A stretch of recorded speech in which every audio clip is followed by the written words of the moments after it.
Vamos à leitura bíblica? Hoje nós vamos ler 1 Coríntios 7 e 8.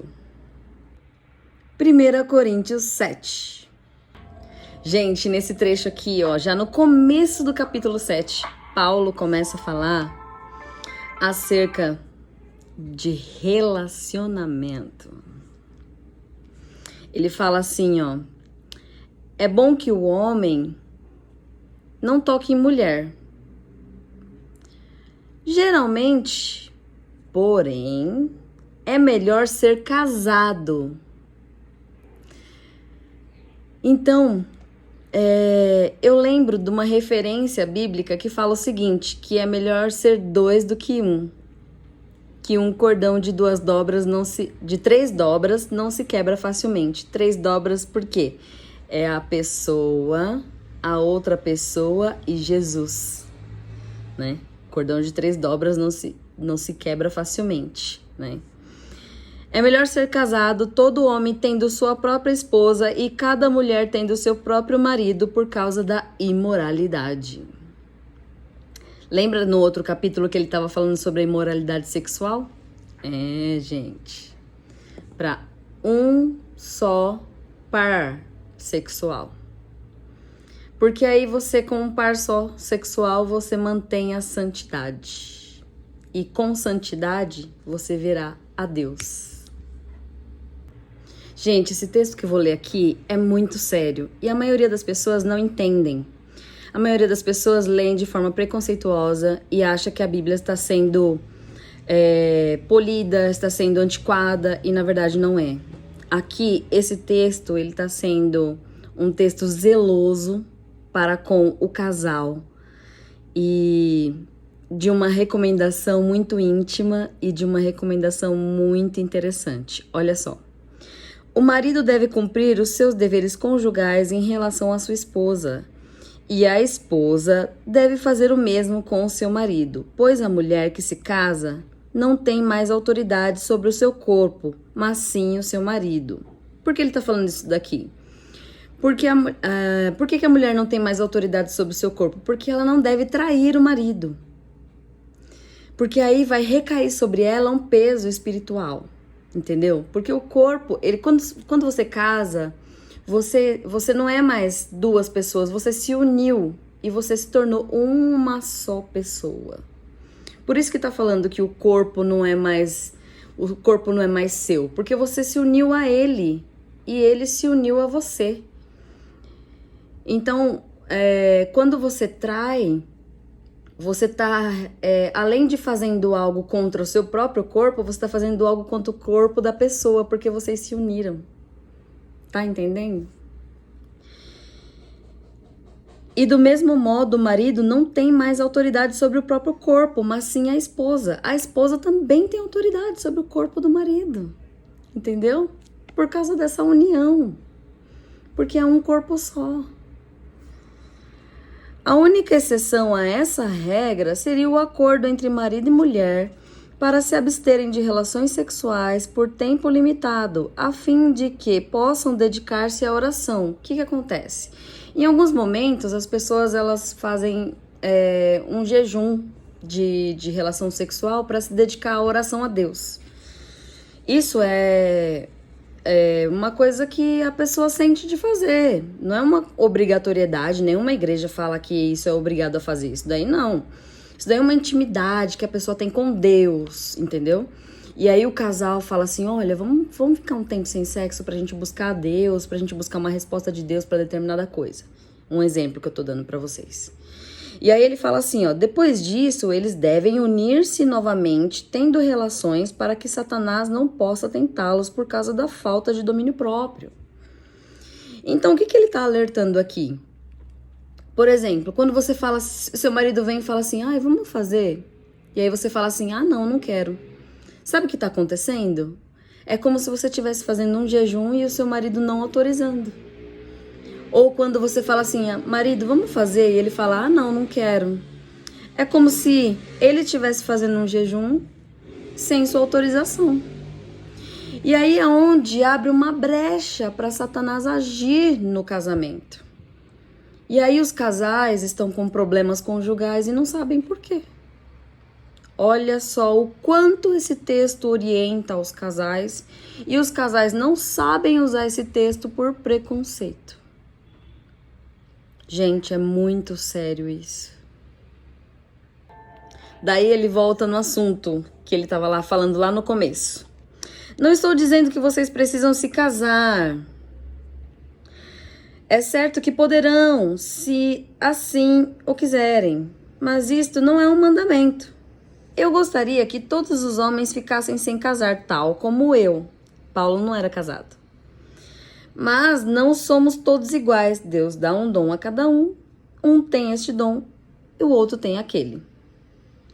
Digo, porém, aqueles que não são casados e as viúvas, é melhor que fiquem sem se casar, assim como eu. Entretanto, se não puderem controlar-se, se sigam adiante e casem-se. É melhor casar-se do que se arder em desejo. Por que ele está falando aqui? Porque as pessoas ficam se ardendo em desejo e caem em tentação e entram em imoralidade sexual, entendeu? Então, se for para ser assim, então se case. Porque se você não consegue se controlar, vai e se casa. Porque aí ele tá orientando o quê? Que a pessoa não fique em pecado. Se você consegue se controlar, fica solteiro, que é melhor, porque você vai ter liberdade para servir ao Senhor. Para ir e vir e fazer tudo em liberdade. Vai ter uma rotina com liberdade. Agora, se você não consegue se controlar, então é melhor você casar, para você sair do pecado. Gente, ele continua falando aqui no texto acerca de marido e mulher. E aí ele começa a dar orientações, ele fala assim, ó, agora eu mesmo quero dar orientações sobre assuntos que o Senhor, enquanto esteve aqui, não tratou. E aí ele vem falando sobre o casamento de crente com não crente, divórcio e vários detalhes. Aí depois ele começa a falar a respeito de algumas liturgias, de algumas questões de religiosidade, de quando a pessoa se converteu a Deus. E aí eu queria ler esse trecho aqui para vocês, ó. De modo geral, uma pessoa deve continuar na condição em que estava quando Deus o chamou. Você é escravo? Não deixe que isso o atormente, mas naturalmente, se lhe vier a oportunidade de ficar livre, aproveite-a. Se o Senhor o chamou sendo escravo, lembre-se que você é um homem livre que pertence ao Senhor. Semelhantemente, aquele que era livre quando foi chamado por Cristo é escravo de Cristo. Vocês foram comprados por um preço alto. Portanto, vocês pertencem a Ele. Não se tornem escravos de seres humanos. Portanto, queridos irmãos, em qualquer situação em que alguém estiver quando se tornar servo de Cristo, que fique como estava quando foi chamado por Deus. Amém.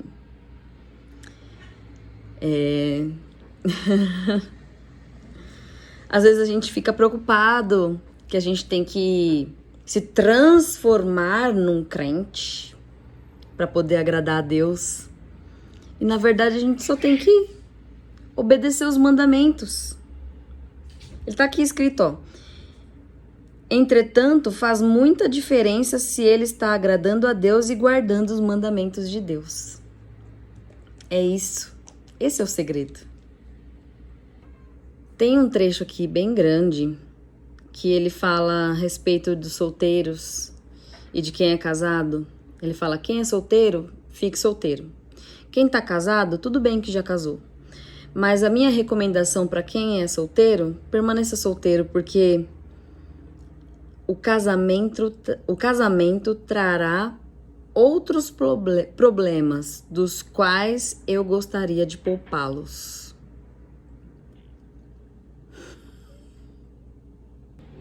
Ah lá o que eu falei para vocês. Falei em explanação, mas tá escrito aqui.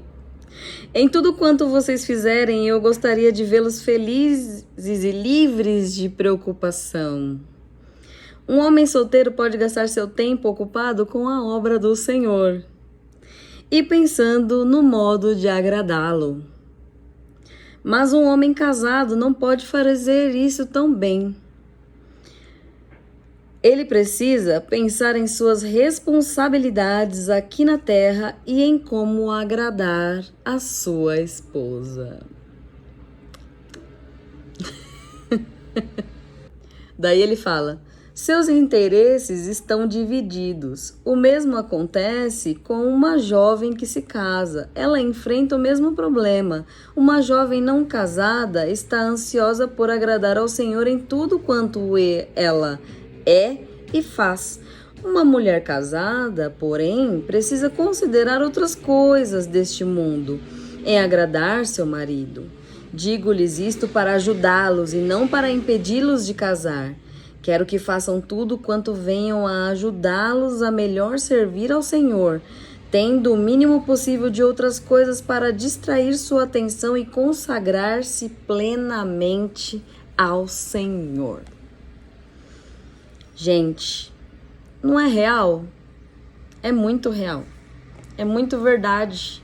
É tudo verdade que ele tá falando aqui.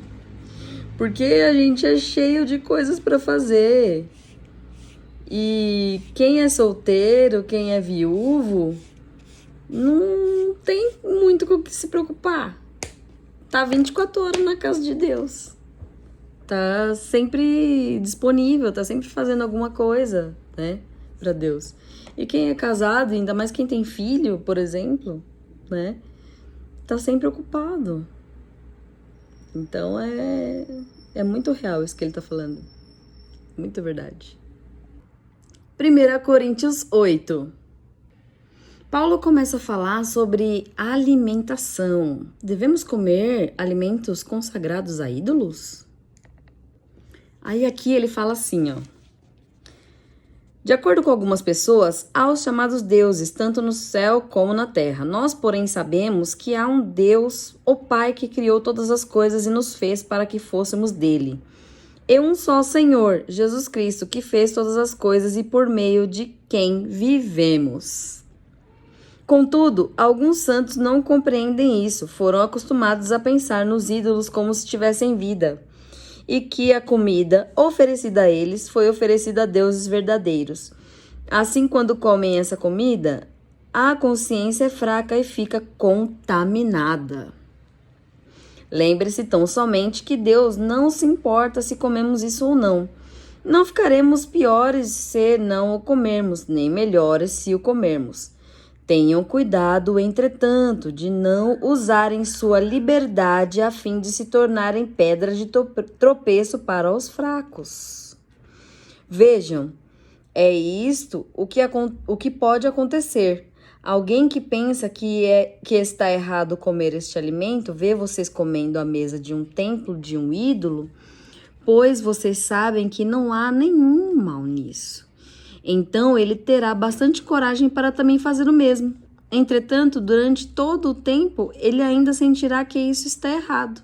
Assim, porque vocês imaginam saber o que é certo, serão responsáveis por causar um grande dano espiritual a um irmão cuja consciência é sensível e por quem Cristo morreu. E pecar contra seu irmão, encorajando-o a fazer algo que ele pensa que está errado, é pecado contra Cristo. Olha como é sério. Portanto, se comer carne oferecida a ídolos fizer meu irmão pecar, não comerei mais carne, porque não quero fazer meu irmão tropeçar. Acabou o capítulo.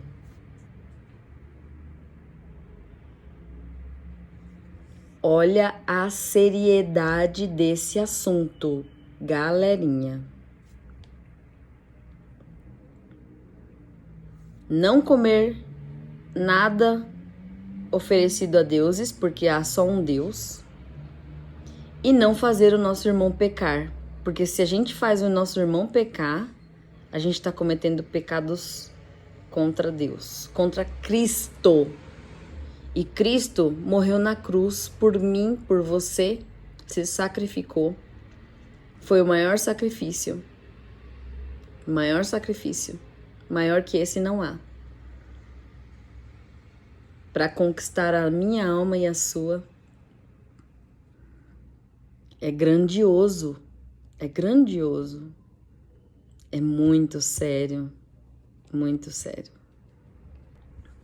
Espero que você tenha gostado da leitura de hoje. Espero que tenha edificado a sua alma, igual edificou a minha.